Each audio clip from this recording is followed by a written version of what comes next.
Salem's Lot fans, well, it's finally out. After several years of waiting, the new Salem's Lot release is out. Many of you have already seen it. I know I've seen it.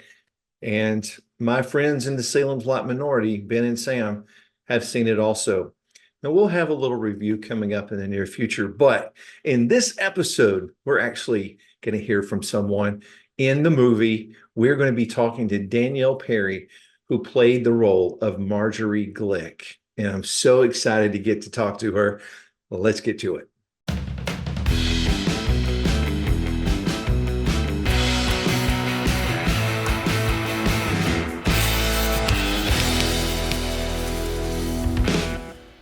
Well, friends, welcome to another episode. The Salem's Lot minority has hit the jackpot in this episode. Many of you have just seen the new release, Salem's Lot 2024. And we are so honored today to have with us Ms. Danielle Perry, Marjorie Glick herself. Danielle, thank you so much for being with us. This is amazing. Thank you for having me. We're all just a bunch of shocked fanboys right now. We are. We're just, we're like, what do we say now? Oh my God. Yeah, I know. And back to you. No, seriously, this is great. I know that I've been heaping you with praises, Danielle, and you've been saying, stop it and stuff like that. But really, it's a big thrill for us because we're just fans of this subject matter. We've been fans of the original 79 miniseries since we were all little kids, and it scared the hell out of us, and it sort of became a passion, obsession, something we all just sort of, it became kind of the security blanket for us in some weird ways. It's sort of funny how that happens sometimes with things. I know that, speaking for myself, the first time I saw the 79 miniseries, it terrified me. I was five years old when I saw it. So it was something I didn't want to revisit for a long time. But then as I did, it just became a fascination. And like I've told the guys before, it's like I studied it as a kid. It's like I just was fascinated by the special effects, the storytelling. And now it remains my favorite movie of all time. And we've been chronicling this new version of the film that's been was a setup for release, then delayed again, and just kind of in limbo for like 2 years. So I was really thrilled to finally be able to, and I know that must have been really frustrating for you. Yeah. We filmed it 3 years ago in the fall of 2021. It was originally supposed to come out the next, spooky season. Then we thought maybe April of 2023, and then we didn't know if it would come out at all. So I'm happy it's seeing the light of day finally. Oh, me too. Yeah. Absolutely. No, it is such a pleasure to have you on here, Danielle, because we're just nerds of the film. We're not really affiliated with anything media-wise, or we cover so much to where we feel competitive in the field. Right. It's wonderful that you would feel this comfortable and this relaxed with us to just make it a celebration than say a formal interview or like a formal grouping to where this has to be this, it has to be that. We're just here to celebrate it, and to have you on board and to have you be part of this remake and bring this thing back into the light is very huge with us. So thank you for being here. Absolutely. I'm embarrassed to admit I only just watched the 79 version for the first time, maybe last week or the week before, in preparation for this. Wow. So I would know what I was talking about. Oh, it's fine. It's fine. And the 2004 version, I watched them both. Oh boy. Okay. Yeah. Well, I'm curious if I can. What did you think of them? I'm just curious what you thought about both of them. I was, to age myself, probably 2.5 when the first one came out, so I had never seen it.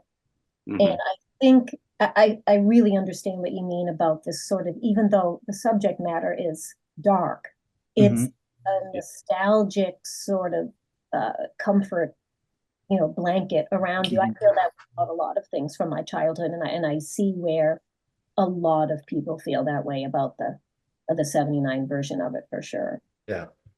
Absolutely. Did you enjoy the 2004 one with Rob Like, Lowe? next, Because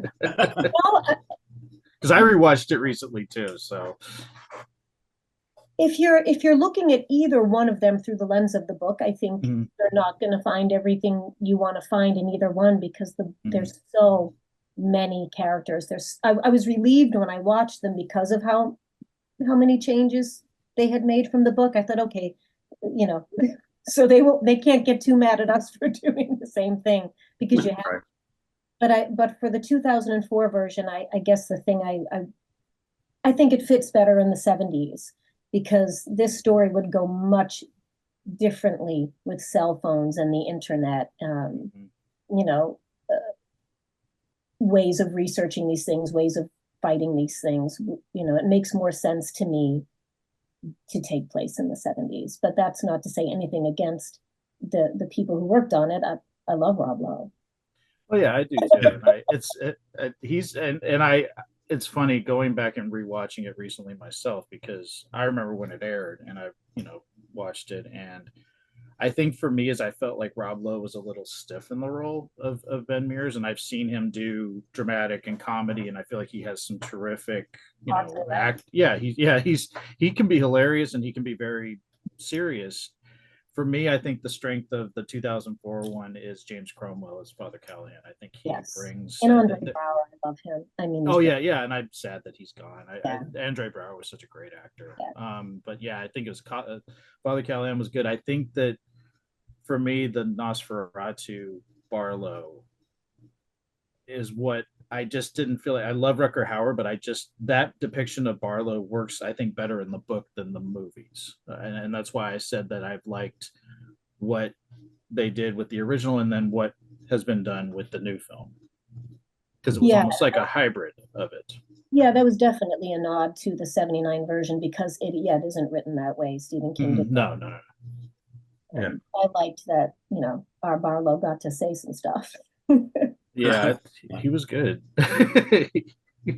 Did you all, sit down and read the book before? I read the book and I've been trying to remember when it came on my radar that they were coming here. I'm in Massachusetts, that they were coming here and filming here. And I thought, I got to get on that set. I don't know how I'm going to get on that set. However I can get on that set, I got to do it. So my first, task was to read the book. So I read it, in 2021. My mother was wild for Stephen King. After she read this book, she slept with the lights on for months. And I thought, I got to make my mother proud. I gotta get on that. That's so cool. And then I think it was, about not quite halfway through August in 2021, I got a call to read for Marjorie Glick, and I could not believe they were going to let a local read for Marjorie Glick. That's great. And that's awesome. It was the pandemic, so it's all self-tape. I haven't done an in-person audition in almost 5 years. So I sent myself tape. It was due on a Monday. I was told on Wednesday Gary wanted to meet me over Zoom on Thursday. I had a call back in the room I'm sitting in right now with Gary Thursday, and on Friday I got a call from the wardrobe designer. Wow. Huh, that's great. That's crazy. I was about to say mind blowing. Cool. Wow. I got to Zoom with Gary, Yeah. He's awesome. Mr. Doberman. He's Yeah. awesome. Can't say enough about how awesome he is. Yeah. No, I've been impressed with what he did on it. I think he's a great writer, and he did Annabelle Comes Home, which I thought was a great film. So it's like I was excited to see what he would do with this property. He's a huge Stephen King fan. Mm-hmm. Yep. And then maybe a week and a half later, I was on a plane to California where I'd never been and I've never been since to have a mold made of my head. Oh, wow. That's awesome. Yeah. And get an eye exam for my contact lenses. I was there for 24 hours and I came home, and I've never been there before. Wow. Good. Crazy. Well, I want to just sort of segue into my first question, and then we can start doing the, because I think the biggest thing for me now that you've seen it, because you didn't get to see it until it premiered on Max, from my understanding. What did I know? And I know from Gary Dow, I read an interview with him saying that it was originally 3 hours. Yes. And they did condense it significantly. What did you think of the final product and your kind of key scene in the film? As far as my role is concerned, not too much that I worked on was cut. Okay, Uh, good. in the first scene with Alfre, where she's telling us he has pernicious anemia, Mhm. I had a line, and Joe, who played my husband, Tony Glick, had a line. Those were cut, unfortunately. And then at the funeral scene, we did do the business where he yells as they're lowering the casket, and it was heartbreaking. Mm. He did a fantastic job, and it got cut. So I was sad to see that. And I know Gary gave that interview, so I know people know that they did film the Marston house. You know, the backstory. There was there was an actor there playing Marston. There was a young boy there playing young Ben Mears, and it all got cut, which I think is It's terrible. it confused test audiences, but I think the people who know the story were disappointed not to see it. Mhm. Yeah. But it's funny, the guy that actually played Hubie Marston, I've met him. He actually played Jason Voorhees in the 2009 Friday the 13th. Oh, His name is Derek Mears. And when I saw that he was, because when Ben is going through, he's in the library and he's going through the different newspapers and stuff, like he's on you see it's like it shows a shot of Hubie Marston really quickly, and I looked at that and I'm like, that looks like Derek Mears, and found out it was Derek Mears. So I'm like going, how could they cut? Jason Voorhees was in Salem's Lot, how could you cut that out? noticed his credit was still there, so that's Yeah. In that picture. I did get to see him, Oh, he's a very nice that's all man. I'm gonna say about it. I hope Right. someday we can see it. I mean, things still get released on DVD and Blu-ray, right? People collect these things, so They do, and I'm hoping that they will. Mhm. Yeah, I truly hope that they give like the director's cut or the extended cut, because if you are condensing it to streaming, there is a certain amount of window that you're allowed to put stuff in. I can only imagine what Toby Hooper went through with the original miniseries, because I'm sure there was a heck of a lot more than what we all know and love and know back to front that still has not seen the light of day. We don't know if it's in a vault somewhere in Warner Brothers, or it was a TV movie flush. Is it going to have any longevity because the Jeffersons are showing tomorrow night? It's just a very quick decision making probably back then, and probably is more relevant in today's world. But we have streaming, we have computers now, and it would just be neat to see the things that you're describing that were cut, to be able to be visually in front of us. So it makes more connectivity. You can connect the dots more. Um, you actually answered my first question pretty much about what was your first introduction to Salem's Lot. It was mainly because of your mother's eyes, that she was a Stephen King fan. But what was really the final decision to be able to say, yes, I want to do this, put me on board, let's make this real? I mean, I have to say, I can't ever imagine saying, no, I don't think I want to do that. Right. Thanks for the opportunity, but no thanks. I mean, there was no way I wasn't gonna hope and attempt to be involved somehow. Never in a million years did I think I'd get cast as Marjorie Glick. And I ran to my mother. I said, finally, you can be proud of me. And she got angry. That's awesome. I mean, there was never, it wasn't like I had to sit and think, do I really want to? Yeah. No, I was thrilled.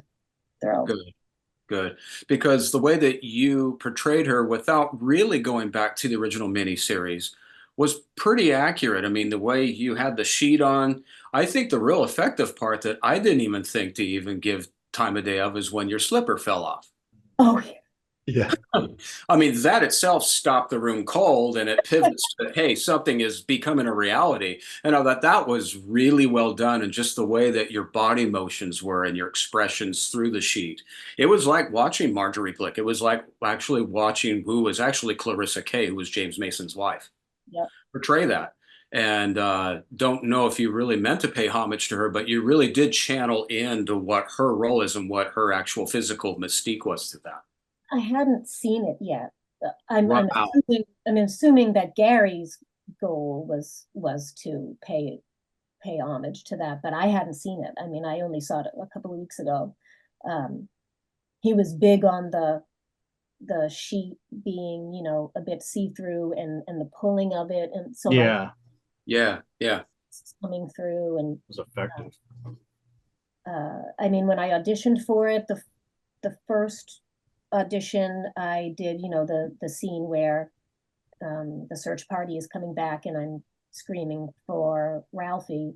Mhm. And I can't remember, maybe I did the scene where Danny wakes me up and says he doesn't feel well. And for those scenes, you know, I'm just a mom, so I pictured, you know, how would I feel if my own child was missing? How would I feel if my own child woke me up in the night and didn't feel clapped in front of me?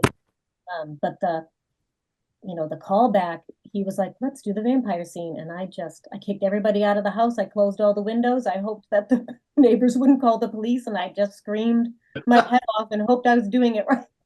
Wow. That's incredible. No, it was really spot on. Like your actual expressions and your emotions were definitely spot on with that. That was really well done. Was a blast. I'm It looked like it sure. was fun. Yeah. I'm sure. Yeah. Definitely. So I've often thought, you know, if there's one movie I would ever want to be cast in, it would be Salem's Lot. And I don't live, I'm in Georgia, so I couldn't be on the inner loop with that. But, you know, when you read the book, Stephen King he creates this atmosphere where you just read it. You don't read it at night because you really are you feel that fear, you know. And I've often thought, how hard would it be for me personally to play a character and pull it off effectively? Because I would be so scared I wouldn't do it justice. So you find out you're Marjorie Glick, and I know you say you closed and you screamed, but what was your thought process in like, how am I going to portray this? Because vampires are so different movie to movie. You know, Alexander Ward, who played Mhm. Barlow, Yeah. they had him on set every day that there were vampires on set. He was on set, so he wasn't just there to play Barlow. He was there to, you know, because this is what he does. You know, he's a monster actor. He was there to help the rest of us, you know, with, you know, our physical movements, our voices. He was really good about it and really helpful about kind of, you know, helping us make it be the way Gary wanted it to be. Mhm. Mhm. I don't know. I kind of liken it to, you know, an alien wearing a skin suit or something. Mhm. Just a Mhm. little, you know, not quite human, maybe a little memory, you know, because she wakes up asking for Danny, so she knows that that's a thing, but this is not Marjorie. Yeah. Right. You know, just kind of what is the, you know, looking at her own hand, like, what is this? You know, Mhm. Alex helped a lot with that. Mhm. I mean, I hadn't, you know, the makeup, the fangs, the contact lenses and things to kind of, you know, seeing myself in the mirror. That was a little bit, that kind of helped too. But I just went for it. Hmm. I was afraid to fight Alfred. Oh, yeah, and that was gonna kind of be my question. Were you the one that actually tackled her? Was that Uh, you? well, no, I mean the I stunt. figured it was, but it was Even so seamless, just my the way it husband had the happened. nerve to ask me if I jumped over that table. I was you know that I, that I How can't. dare he do that? And then I asked you the same thing. And then, but you know, there were times where, you know, it is me on her, but it's her stunt double. Oh, Or okay. it's me biting her, but it's a fake neck. Okay. Sometimes it was Alfred, and I just remember thinking, this is an American treasure. You know, I really better not get this wrong because and she could not have been, you know, kinder to me. Oh, Good. Good. It was a trip. It was a trip. oh yeah. Wow. No, that scene I thought was so great just because of the way that it was staged, where they're trying to get the cross. You know, she holds up the tongue depressors, and then they're like, "We have to bind it." They bind it, and then you keep getting closer, and then it like he holds it up, and then it somehow it just comes apart, and then Marjorie just tackles Cody, and you're just like, and then it's like, and then they're pulling the sheet That back, and was it's just, yeah, that's what I thought was effective. Was that, did they were you speaking the lines, or did they just sort of change the way that it came across, like When in we terms of like on the filmed it, dubbing? Uh-huh. I said those lines as I Okay. was exiting. Okay. And I went back and I dubbed it. Looped it. Okay. But I don't remember if I had to sync it with that, but I did not say it while I was in, her face being pulled back. So That was so effective, and she's I stabbing you in think the that was a face. fake head because she's stabbing it. Yeah, that was like Head, so then they did a bit of computer making it look like I'm speaking there. But there really is less CGI in that than people seem to think. oh well, Wow. people are just gonna. I mean, as I've been getting remarks back from some people that didn't care for the film, it's like people think everything was CGI, and I'm like going, well, I think if you're gonna go into something with already a biased kind of thoughts on what you're going to be watching, then you're going to be looking for things, and you're going to be looking for things that you can complain about, and that's what I'm starting to see from some people that didn't agree with my take on the film. And believe me, I've honestly said that I don't care for the 2004 miniseries, and I have said that I really enjoyed this one, and on repeat viewings I've enjoyed it more because I've seen little things that I'm sure Gary did, or maybe James Wan had influence on, that it's a line from the miniseries from '79. I'm like, oh, but this character said it. Or it's like just something simple like the opening that shows the book cover when it says Salem's Lot. It's actually the book cover, which I like, little things like that. That shows that heart went into it, that people really put time into it. What the studio did is another thing. It's like it all comes down to business decisions at the studio that I think sort of hindered this film. I really hope we get to see Gary's original cut someday. Oh yeah. I do too. So random question, what was the trick to making the shoe fall off while you're on the table? On cue. Yeah, I was about to say, was it?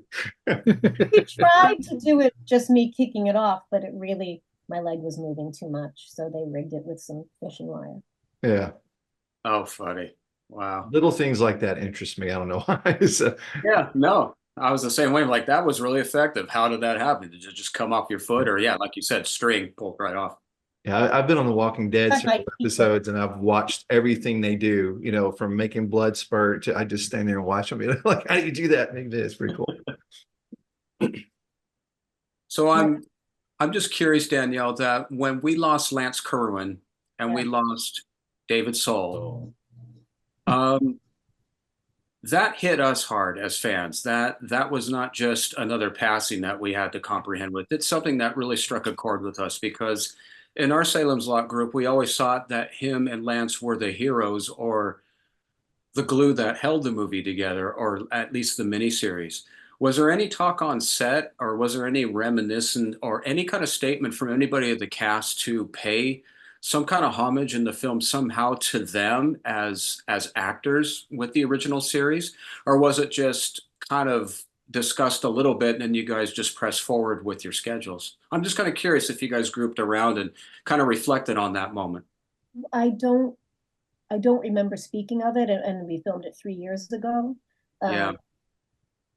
I don't remember speaking about, and that doesn't mean nobody else did, because in the grand scheme of things, I wasn't there for that many days, and I didn't interact with too many of the lead actors. But I don't remember discussing the original miniseries at all, except in reference to the way Barlow looked. Mm-hmm. Yeah. Okay. Didn't want us to sort of watch it and try to Emulate it. Yeah. Yeah, because I mean, I was telling my wife the other night that we already have a Stairway to Heaven. We already have a Free Bird. We already have Hotel California.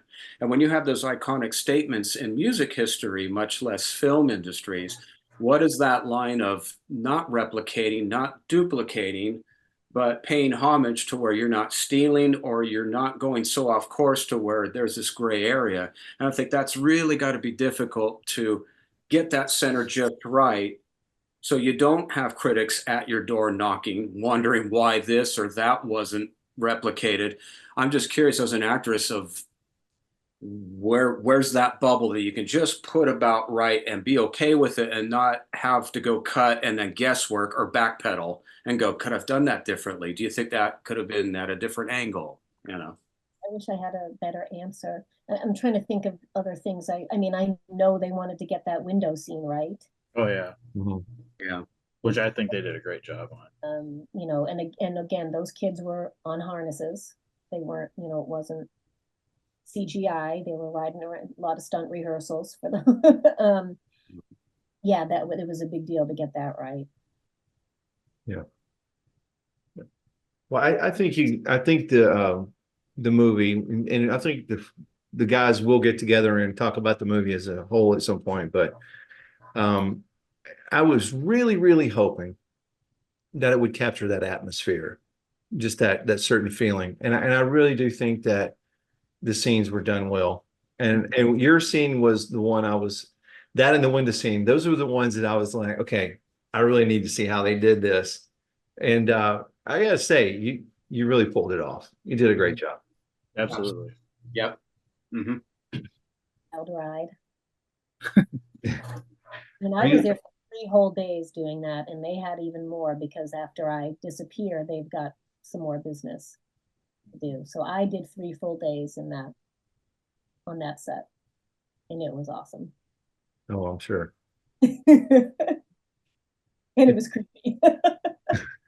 Yeah, I'm sure. I mean, once you set that atmosphere and once you get the makeup on, you get into that role, literally. Yeah, there's definitely a mood to have established, and when a camera's in the room, even better because you're capturing it. Yeah. Were the contacts uncomfortable at all? We heard that a lot years ago, but were they? I've never worn contacts, so it was all new to Oh, me. that must be rough. And they were big. They weren't just, you Yeah, know, they're like this side. They're like Yeah. huge. yeah, they Yeah. have the bloodshot and everything. But you know, somebody's whole job on that set was to put my contacts in, water, you know, put drops in my eyes every so many minutes, make sure I was comfortable, take them back out at the end of the day. It was a godsend to have her on the set with me, just making sure I Yeah. was comfortable. It was, and I couldn't see very well because they're light colored. So if it was bright out, the sun was really, you know, getting Sort in. of taking away from you. Yeah, It was- I could only imagine. And, They and look the fangs. uncomfortable. How about the fangs? Is that like a whole piece that slides in, or did they just focus? It looks like an Invisalign, like very, very thin, like an Invisalign, and Yeah. just popped onto my top teeth. And for me, I had, you know, they did do a mold of my teeth and make it specifically for me. So they were very thin. They weren't uncomfortable, but I couldn't really say my lines properly. I did sound like I was lisping, which isn't very scary, which is why I had to do some dubbing after the fact, you know. Now your circle is smaller. We got a line. Awesome. Yeah, good. That's a take. Yeah, we actually read stories about Reggie Nalder, who played Barlow, that it was a consistent blunder of the contacts being ski jotted, or his fangs would fall out, his nails Nails would come fall out. off. Yeah. And it was just a constant thing to where they would have to stop, get makeup literally on the spot and do the take again. You can't really see it because they did such a great job doing all the editing, but it was a nightmare for him and a lot of people in the 70s, especially Bill Bixby, who played the original Incredible Yes. Hulk series. Him and Lou Ferrigno both had to have him in for an increment of 15 minutes, rest for 45 minutes to get the blood vessels to calm down, I bet. and then insert him back in. But even then, they would get ski jotted. Mhm. Very different, I think, back in the Very 70s. I mean, they were probably much more uncomfortable. Because go ahead. Oh, I'm asking all my geek questions. So Good. so how long were you in the makeup chair? Maybe a couple hours, I guess, an hour or two in the morning. I mean, they airbrushed the makeup on, but of Really? course I was under the sheet for most of it, so it didn't have to be quite as intricate on the face. Mhm. But yeah, they airbrushed all of it on, and you know, my legs, my feet, my nails, my hands, my neck, everything. Airbrushed. Wow. Yeah, Yeah, that's what I said. Yeah, Okay. That's like, yeah. stand still. yeah, it had that, like, the smell of the old colorful hairspray we would use when we were kids on Halloween. Yeah. Oh yeah. It smelled like, and it was really nostalgic for me. It had that. Wow. I forgot about that It was smell. not, it was Yeah. not pleasant. One thing I noticed, you've already talked, Danielle, about the fact that you are a Stephen King fan, and you were on an episode of Castle Rock, and actually that season of Castle Rock did have the Marston House in it, and that was with Lizzie Kaplan playing. She was playing Annie Wilkes from the Misery. So it's like it was. So it seems to me. I mean, and I could be wrong. Just it seems like you do you actively sort of seek out if there's any type of Stephen King, adaptations or series or things that are in your area? I mean, do you look for stuff like that I typically? don't, I think naturally a lot of them film around here because his stories are set, Massachusetts, yeah. but I show up when they call me, so I just got lucky.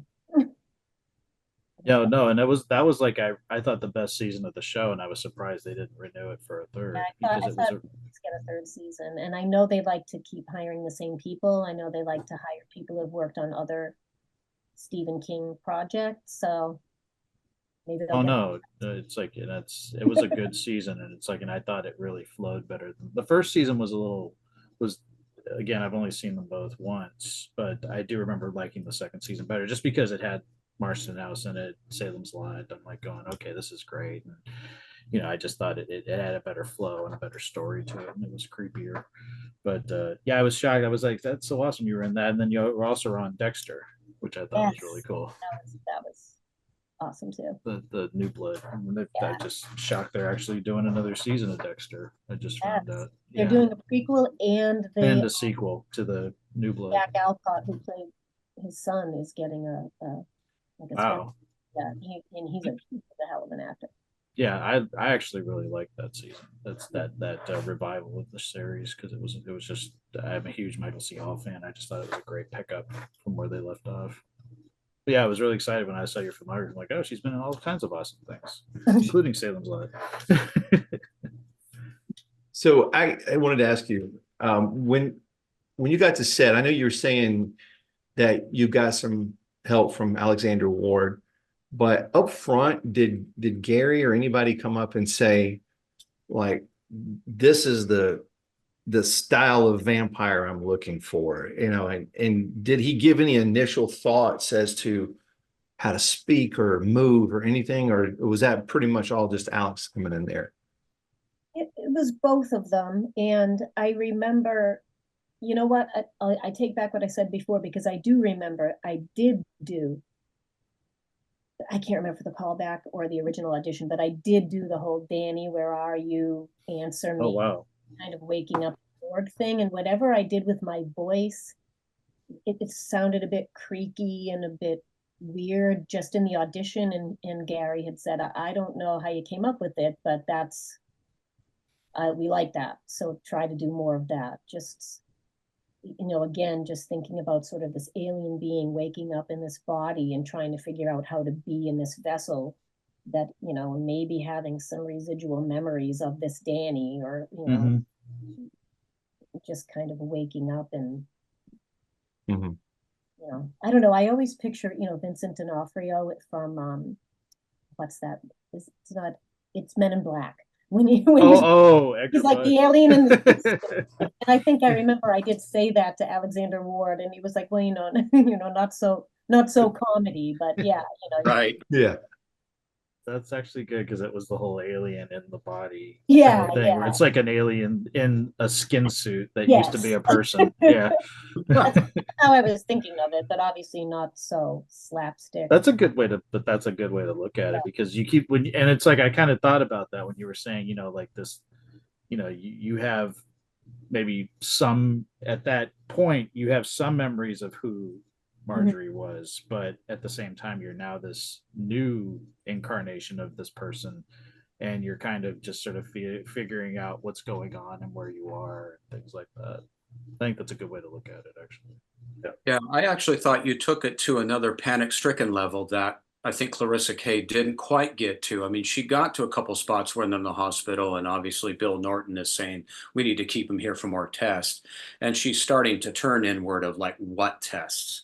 But you Right. really had really good expressions and good body language to kind of escalate that role, to give it more concern, to give it more panic, grief-stricken outlet to where it's Yeah. more convincing. So that's something that I think you brought to the table more than, say, probably Clarissa did, not comparing or making one better than the other, but you really emphasized on that. That's a good point, because yeah, we see Clarissa kind of in her, her iteration of the character. It's like they're in the hospital, then the next time we see her, it's at the funeral. So it's like we don't see that, of what's happened in between. I think in that version, it's the nurse that finds This, him. yeah, Yeah, right. Mara. Oh, they're finding him doing that is more Yeah. her. Yes. Yeah, they find him dead. But we did have lines too that were cut there too. Yeah, I like when he's drinking Just about the blood. pernicious. Yeah. Yeah. Wow. And the kid that played Danny did a great job, I thought. Oh my And I had God. seen him, and he played one of Nicole Kidman's sons. In Yes. was it Big Little Lies? I think, or pretty. He has an identical twin brother, and they. Yeah. And when the scene where he and that Stephen King actually said his favorite scene is when he grabs the blood from the bag, and that's what he's drinking the blood. When he says you're thirsty, and you're like, he's thirsty, and then he grabs that and starts, Water. and you start screaming. I was like, oh, this is great. We haven't seen this before. He was a very sweet kid. I mean, he looks like a grown man now. 3 years is a long time when you're a teenager. These kids. Yeah, that's true. Different. That's very true. Yeah. Yeah, there was, so I wouldn't say censorship with CBS back in the 70s, but once again, I can only imagine Toby Hooper pulling his hair out, trying to keep as much as he could to make something as realistic and as focal as it possibly can be. And no smear, no blood, Yeah, There's very little. little. I mean, very little. And even that, that's almost looking at the cutting room floor because it's too risque. We're kind of surprised that the miniseries didn't have a disclosure even back then of parental discretion is advised, because the 80s really plugged that in for anything moving forward, I think. Right, because you were all, 5 years old or something watching that. 7, Yeah. 8, something like that. Yeah. 7 to 8, 9 years old. Yeah. So it was 8. Yeah, I was 5. I turned 5 that April. So it's like I just remember being paralyzed. That's all I remember. Especially Mike Ryerson in the rocking chair. That's what did it for me. And that's Juliette Lewis's father, I found out. Yeah. crazy. Christmas Vacation. Yep. Yeah. Yeah, it's like he was terrifying. And just in that scene, he just did things with his body. He wasn't on any wires or a harness or anything. He just stood on the tops of it on his tiptoes and did this weird kind of shift with his body. And that's all that voice that it's like a whisper. That's what I think is so creepy about that scene too. Yeah. Well, Danielle, we want to thank you so much for joining us and for chatting about this movie. As we've said, you did such a great job portraying Marjorie Glick, and we thank you so much for your time. Thank you for having me. I was happy to meet you. Thank you so much, Danielle. Yeah, thank you. We want to give a very special heartfelt thanks to Danielle Perry for sitting down and chatting with me and Ben and Sam, the Salem's Lot minority. We're just so grateful that she would take the time to chat with us. Well, we'll see you on the next episode, but in the meantime, I wish for you and all your family and friends peace and blessings. I'll see you soon.